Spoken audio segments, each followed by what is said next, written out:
Bonjour à tous. J'étais sur LCI, vous allez voir. euh, bon, j'étais vraiment frontalement contre le politiquement correct, mais je ne me force pas, je dis ce que je pense. Voilà. Je suis désolé. Parler de polémiques futiles pendant des heures, des jours, en pleine campagne présidentielle à 2 semaines du vote, alors qu'il y a le scandale McKinsey, le scandale Alstom, tant de choses à dire sur l'Union européenne, la retraite à 65 ans, tout ce qu'on veut, ça me scandalise. Voilà. J'en ai ras-le-bol de tout ça. Et qu'on exonère à chaque fois Macron et qu'on accable le peuple de France, ça m'exaspère également. Bref, vous verrez ce que j'ai dit. Par ailleurs, j'ai parlé de la suite de la campagne, de la souveraineté. Bref, vous me direz vraiment dans les commentaires en dessous ce que vous avez pensé de tout cela. Je pense qu'il faut dire les choses et faire les choses. Alors justement, faire. Je vous attends très nombreux ce mardi 29 mars à Forbach, grande réunion publique, 18h30, salle des fêtes rue Boer, entrée gratuite bien sûr. Je serai avec Nicolas Dupont-Aignan, ça va être énorme, ça va être formidable, ça va être combatif, ça va être énorme, humain, patriotique, venez avec des drapeaux français. Et je vous attends aussi ce samedi 2 avril, grand rassemblement populaire pour les libertés, la vérité et la paix, 16h à Paris, place Pierre-Laroque. 16h, venez très nombreux pareil, avec des milliers de drapeaux français. Là, on aura Maître Division, on aura aussi Nicolas Dupont-Aignan, des intervenants, pompiers, soignants, bref, la France. Voilà, la France. Et on se bat. Et on se bat ensemble. Voilà, abonnez-vous d'ailleurs à cette chaîne YouTube. Un petit clic, une seconde, c'est gratuit, c'est fait. Plus vous êtes abonnés, plus ces vidéos circulent, informent et réinforment les Français. Donc je compte sur vous. Merci d'avance, faites-le maintenant. Venez aussi aux Patriotes. Ça aussi, faites-le maintenant. Restez pas dans votre coin. Dites-vous pas la politique, c'est tous pareil. C'est vrai, c'est vrai. Je partage ça avec vous. Je partage ça avec vous. Mais la politique, ça c'est la politique avec un petit P. Mais la politique avec un P majuscule, c'est celle qu'on fait. S'occuper des affaires de la cité, s'occuper des générations qui viennent, de notre pays, de notre patrie, de notre humanité, de nos valeurs. Et bien ça mérite qu'on se batte ensemble. Alors le lien pour justement venir vous battre avec nous, chacun comme il le souhaite, à sa manière. Le lien pour cela, adhérer ou réadhérer aux Patriotes, il est sous la vidéo en description ce lien. Il est également en premier commentaire épinglé. Il sera également en fin d'interview en cliquant là ou là sur l'écran. Pensez-y maintenant ou en fin d'interview. Mais pensez-y, moi je vous attends. Sous la vidéo en description, il y a également un autre lien pour faire un don de soutien aux Patriotes. C'est fondamental, on n'a pas un centime de financement public ni des banques. Rien du tout, contrairement à tous nos adversaires. Et on a toute l'oligarchie contre nous. Or, il faut financer tout ce qu'on fait. Ça coûte cher. Et nous, on fait. Nous, on ne laisse pas tomber les gens. On fait concrètement. Alors, si vous voulez faire un don, le lien est sous la vidéo en description. Adhésion, réadhésion et dons sont d'ailleurs défiscalisés aux 2/3 pour vous. Bravo aux donateurs, aux réadhérents. Bienvenue aux nouveaux patriotes dans cette dynamique orange. Bonne interview et vive la France. On va accueillir Florian Philippot, qui est avec nous, le président des Patriotes et soutien de Nicolas Dupont-Aignan. Vous parlez de surdité, Jean-Luc Manot, il y a un instant. On va écouter le président qui, lui, était en campagne il y a quelques dizaines de minutes. Il y a deux hypothèses.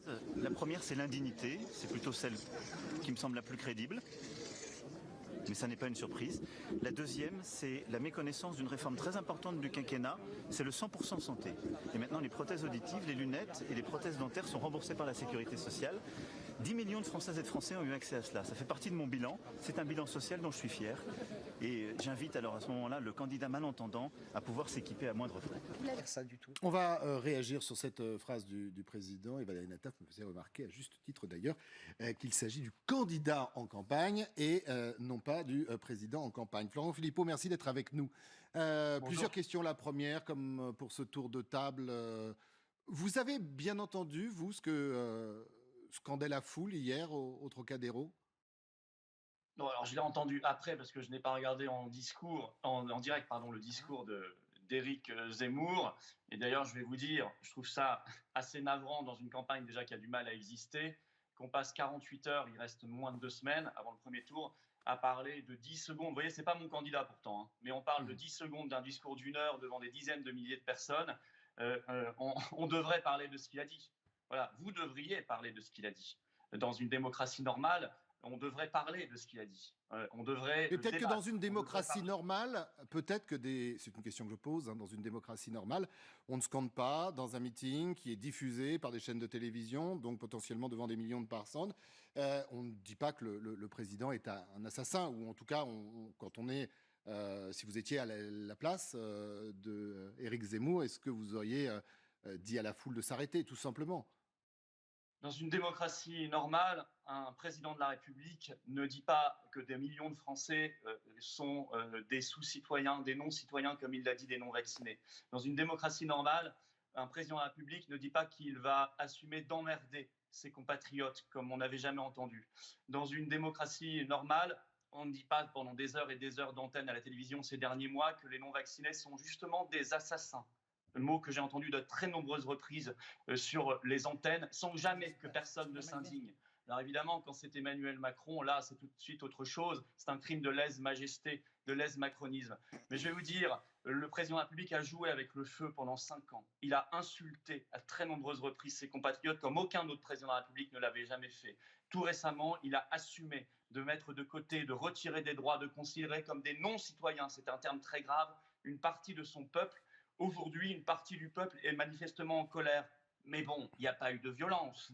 Ils ne sont pas allés à l'Élysée avec leurs fourches. Ils n'ont pas dit on va le tuer. Ils ont eu un propos excessif. Certes, c'est un propos de meeting. Mais est-ce que ça mérite qu'on parle de ça pendant 72 heures? Ne devrait-on pas parler du scandale McKinsey qui met gravement en cause le président de la République, la probité de ce gouvernement, les conflits d'intérêts et un scandale fiscal majeur? Ne devrait-on pas parler du scandale Alstom? Ne devrait-on pas parler de toutes ces affaires-là, de la soumission de M. Macron à l'Union européenne et de son projet, par exemple, de retraite à 65 ans, ce qui est une véritable régression sociale? Voilà ce dont on devrait parler, parce que dans 15 jours, les Français vont voter, mais ils vont voter pour leur avenir, ils ne vont pas voter sur un slogan de campagne qui aura duré 10 secondes. Florian Philippot, donc c'était pas 72 heures, c'est 24 heures, un peu moins.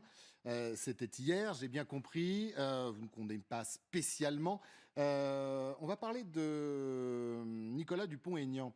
Je ne vais pas vous demander si vous l'avez eu ou s'il lui condamne. Je pense qu'il doit être à peu près sur la même ligne que vous.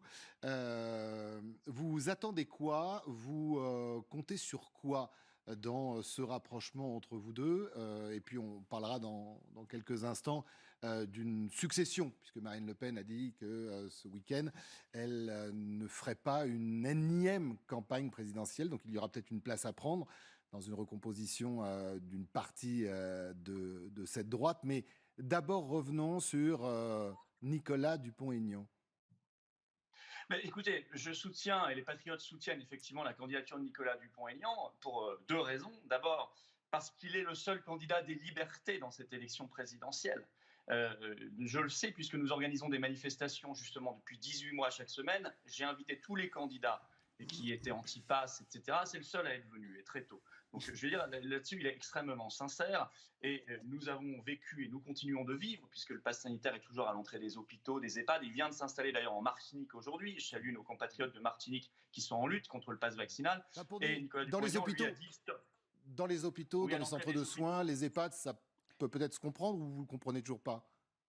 Ah, je suis scandalisé, comme la défenseur des droits d'ailleurs qui avait fait un rapport spécifique là-dessus, je suis scandalisé qu'il y ait un pass sanitaire à l'entrée des hôpitaux, des EHPAD et également des maisons accueillant les personnes handicapées, parce que ça veut dire que pour les non-vaccinés, l'accès à l'hôpital est payant, puisqu'il faut faire un test et que pour eux, le test est payant. Donc c'est une rupture dans notre histoire. Il y a des gens, moi je connais personnellement des gens qui ne suivent plus leurs soins, des gens qui ne peuvent plus aller visiter leurs malades.